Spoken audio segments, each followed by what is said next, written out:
سگے سوتیلے۔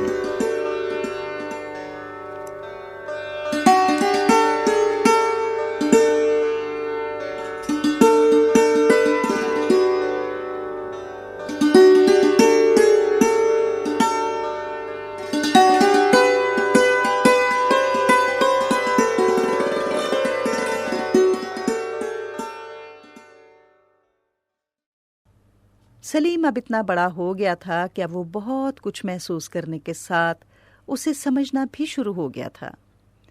اسے آج رات کیوں نیند نہ آ رہی تھی؟ اس کی شاید اسے پورے طریقے سے سمجھنا تھی۔ اسے اپنی ماں کی یاد بھی ستا رہی تھی اور رہ رہ کر باپ پر غصہ بھی آ رہا تھا۔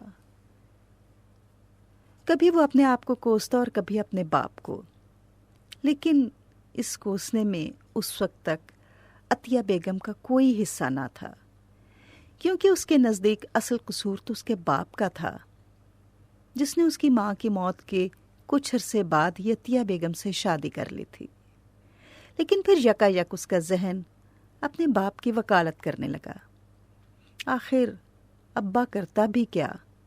چاچے رشید کی طرح بیوی کے مرنے کے بعد اکیلا کیسے رہتا؟ چاچا رشید تو بیوی کے مرنے کے بعد رول ہی گیا ہے۔ دوسری شادی کرنا ابا کی مجبوری تھی، سو اس نے کر لی۔ پھر اسے اپنے بھائی نوید پر بھی غصہ آتا۔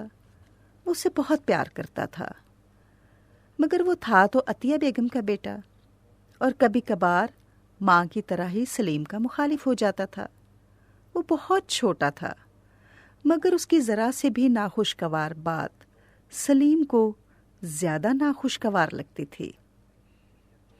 پھر آس پاس کے لوگ بھی تو اسے یہی بتاتے تھے کہ نوید اس کا سوتیلا بھائی ہے، اور سوتیلے تو سوتیلے ہوتے ہیں، سگے کب ہو سکتے ہیں؟ عطیہ بیگم دوسرے رشتہ داروں اور لوگوں کے ساتھ تو بہت اچھی تھی، اس کے باپ کی خدمت مدارت میں بھی کوئی کسر نہ چھوڑتی، مگر شاید اس نے تمام لوگوں کے حصے کا غصہ سلیم کے کھاتے میں ڈال رکھا تھا۔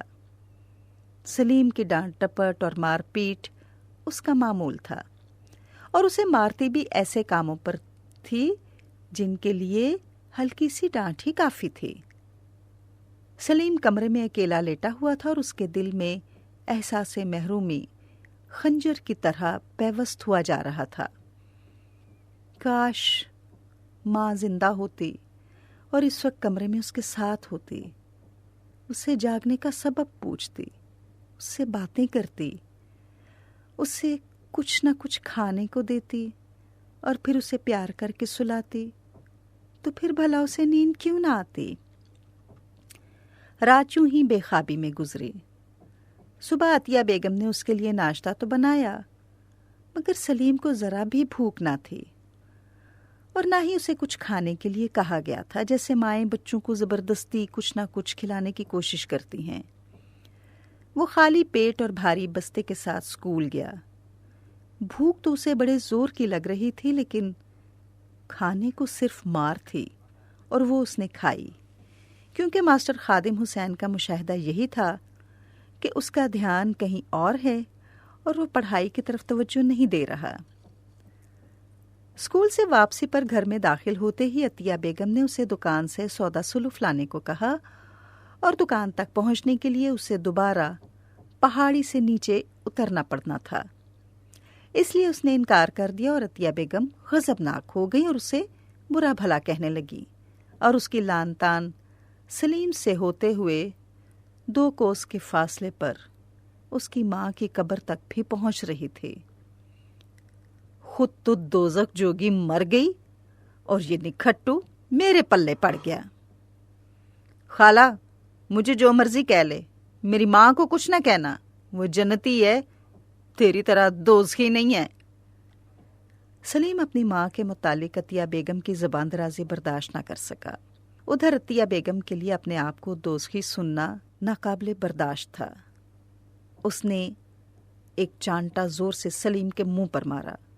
سلیم چیخا، اللہ تمہیں دوزخ میں ڈالے، وہ چیختے ہوئے بولا۔ ایک اور چانٹا اس کی طرف گیا، جسے اس نے اپنا سر جھکا کر اپنے بازو پر کھایا۔ عطیہ بیگم نے اسے بالوں سے پکڑ کر یوں جھنجھوڑا جیسے وہ اسے دیوار کے ساتھ پٹخ دے گی۔ سلیم نے پورے زور سے اپنے ناخن عطیہ بیگم کے اس بازو میں دبا دیے جس کی گرفت اس کے بال میں تھی۔ عطیہ بیگم چیختے ہوئے پیچھے ہٹی۔ ناخنوں کے نشان اس کی سفید کلائی پر واضح طور پر نظر آ رہے تھے۔ شور کی آواز گھر کے باہر سے گزرتی ہوئی ماسی سکینہ نے سنی تو وہ گھر کے اندر آ گئی۔ کیا ہوا عطیہ پتر، کیوں شور مچا رہی ہو؟ عطیہ بیگم اپنے بازو پر آستین درست کرتے ہوئے بولی، بس ماسی، یہ جو بس ذات میرے گھر والے نے میرے پلے ڈال دیے نا، میں اسے جلا کر راکھ کر دوں گی۔ سلیم جو ابھی تک ایک طرف خاموش کھڑا تھا پھٹ پڑا۔ تم مجھے جلاؤ گی؟ میں تمہارا بچہ جلا دوں گا، اس نے جل کر کہا، اور اس سے پہلے کہ عطیہ بیگم اس کی طرف بکھری ہوئی شیرنی کی طرح بڑھتی وہ بھاگ نکلا۔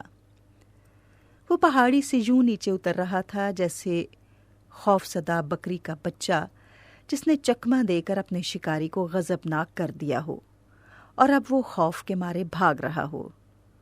اس نے اپنے رشتہ داروں کی بجائے اپنے جگری دوست رفیق کے گھر پناہ لینے کو موزوں سمجھا۔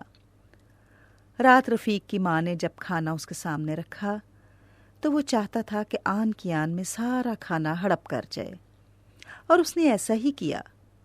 پچھلی رات سے بھوکا سلیم رفیق کے حصے کا بھی کھانا کھا گیا، اور رفیق نے جان بوجھ کر اپنا ہاتھ آہستہ چلایا۔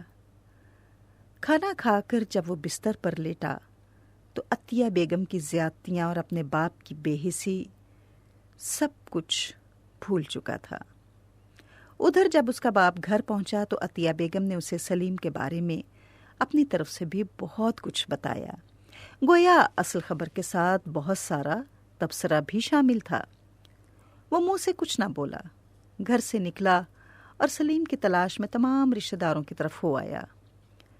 اسے شاید بن ماں کے بچے پر ترس بھی آ رہا تھا اور غصہ بھی۔ وہ اسے ڈھونڈتے ڈھونڈتے تھک چکا تھا۔ رات گئے کسی نے بتایا کہ سلیم تو اس کے دوست رفیق کے ساتھ جا رہا تھا۔ وہ صبح سویرے رفیق کے گھر پہنچا اور پچھلی رات کو ملی خبر کو درست پایا۔ رفیق کی ماں نے اسے چائے پانی کا پوچھا اور سلیم کے حق میں وکالت کرتے ہوئے کہا، بھائی جی، بن ماں کا بچہ ہے، اس کا خیال رکھا کریں۔ سوتیلی ماں کچھ برا نہ بھی کرے، اس کی باتیں سوتیلی لگتی ہیں، اسے کچھ نہ کہیے گا۔ سلیم کے باپ نے یقین دلایا کہ وہ سلیم کو کچھ نہیں کہے گا، اور اس نے سلیم کو کچھ نہ کہا، حالانکہ وہ تو یہ توقع کر رہا تھا کہ ابا گھر پہنچتے ہی بہت مارے گا اور عطیہ بیگم اس کا ہاتھ بٹائے گی، مگر ایسا نہ ہوا۔ ابا خاموش ہی تھا، اور اس کی خاموشی کے اندر موجود بے حسی کو سلیم باقاعدہ محسوس کر رہا تھا۔ دن بدن عطیہ بیگم کے رویے میں شدت بڑھ رہی تھی، یہاں تک کہ اب وہ نوید کو منع کرتی کہ وہ سلیم کے ساتھ نہ کھیلے۔ جب کبھی سلیم نوید کو اپنے پاس بلاتا یا اسے اٹھاتا تو عطیہ بیگم اسے دھتکار دیتی اور نوید کو سلیم سے دور رکھتی۔ سلیم سوچتا کہ اس طرح تو نوید بالکل ہی سوتیلا ہو جائے گا۔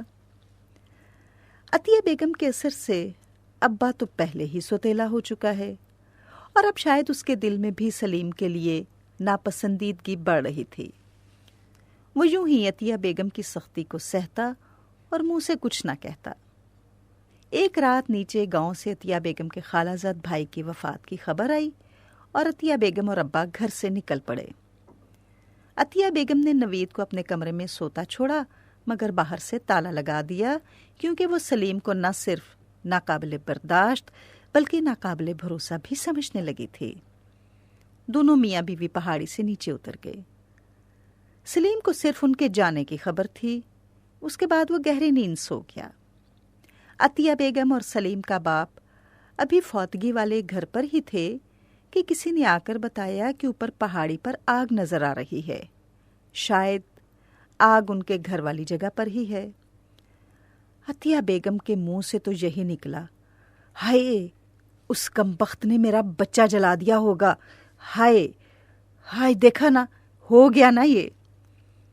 سلیم کا باپ اسے تسلی تو دے رہا تھا مگر سب کچھ بے فائدہ تھا۔ وہ فوراً وہاں سے نکل پڑے اور کچھ رشتہ دار بھی ان کے ساتھ ہو لیے۔ آگ واقعی ان کے گھر والی جگہ ہی تھی۔ وہ تیزی سے اوپر کی طرف جا رہے تھے۔ عطیہ بیگم روتی جا رہی تھی اور سلیم کو بد دعائیں دیے جا رہی تھی۔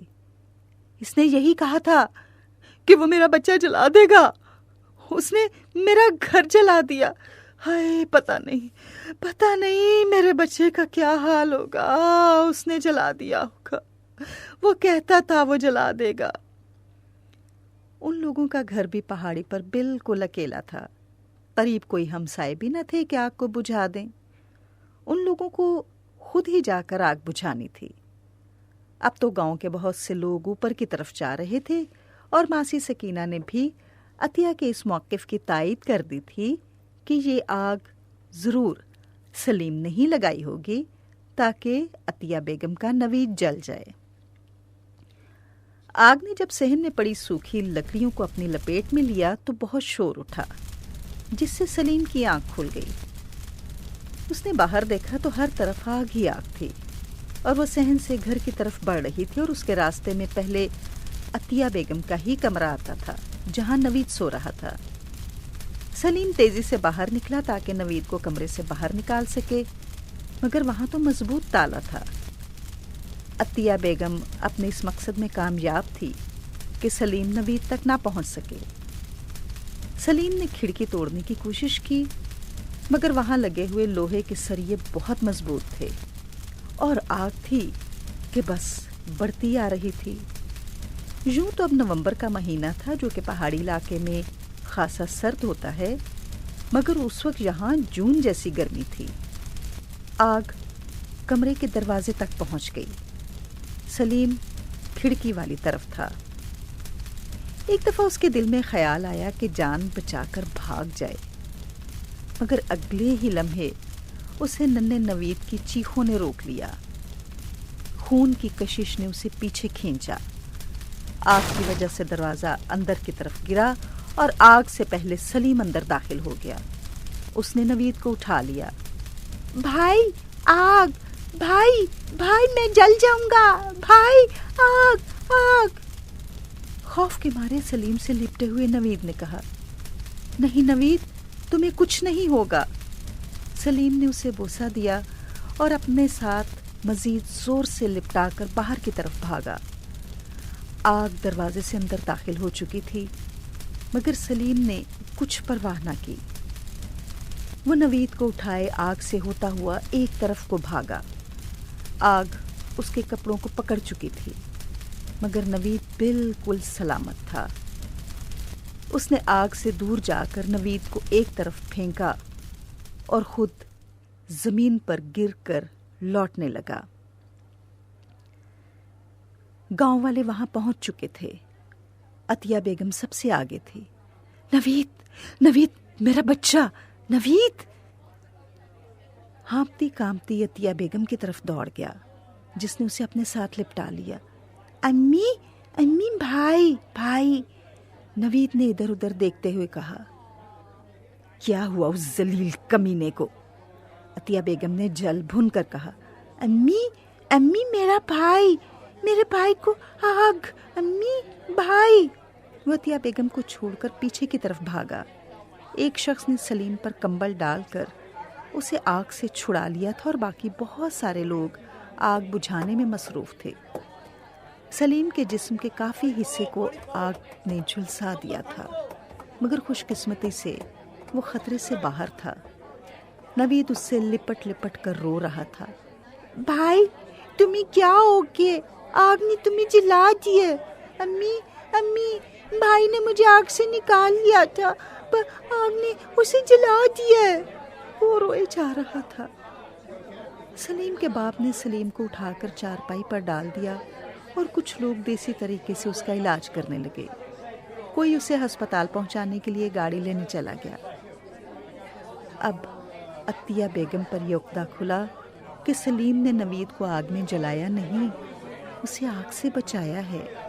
سلیم بن ماں کا بچہ اس کے سامنے زخمی پڑا تھا۔ نفرت اور ناپسندیدگی کی برف پگھل چکی تھی۔ شرمندگی اور دکھ سے وہ پھٹ پڑی۔ اس نے روتے ہوئے سلیم کا سر اپنی گود میں رکھ لیا۔ میرے بچے، میں نے تیرے ساتھ کیا کیا؟ اور تو نے؟ اس نے سلیم کا ماتھا چوما تو سلیم بھی رونے لگا۔ مامتا کی ٹھنڈک نے آگ کی جلن کو دور کر دیا تھا۔ اب کوئی سوتیلا نہ تھا، سب سگے تھے اور سب نے ایک دوسرے کا درد بانٹ لیا تھا۔